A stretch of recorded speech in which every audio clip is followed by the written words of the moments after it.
This is Cairo.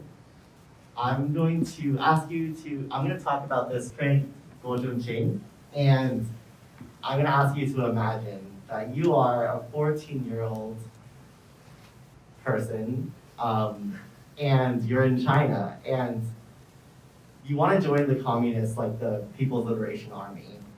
And they take women, but for some reason, you tell them that you're a boy and that your name is Guo Fu.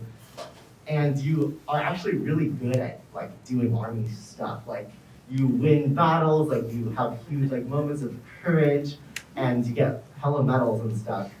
And your comrades like think you're amazing, like you're just being bros with them. They have one day, there's like a cross-dressing day or something, and you dress up in a dress, and your comrades are so impressed. They're like, wow, like he dances so well like a woman. And all of a sudden, like 5 years later, you have to go see the doctor in the army.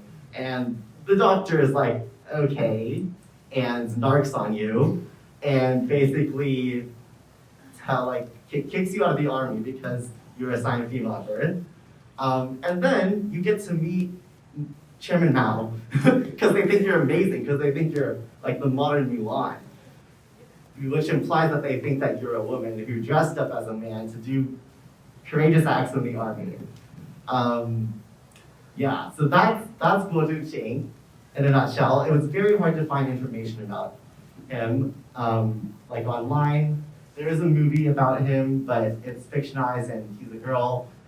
And all the records talking about him, like refer to him as a woman. And he's actually a pretty cool guy. Like he moved to a factory town, started working in a factory, like had very few material possessions, but like gave what he had to other people.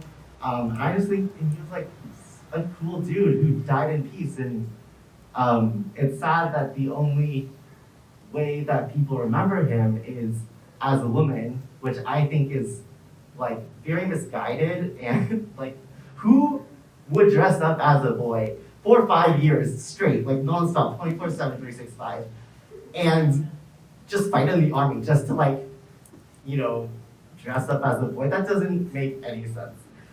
Guo Junqing is a boy. He changed his name back to Guo Junqing, which is why I'm referring to him this way.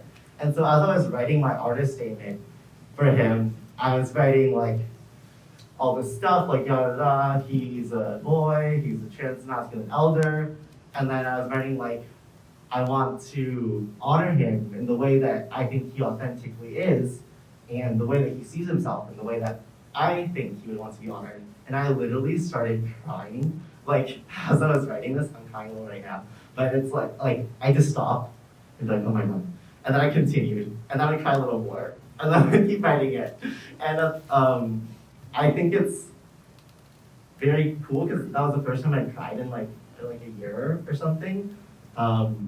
And it just made me really happy to like find like a trans masculine elder and ancestor, and to be able to like do the work of sort of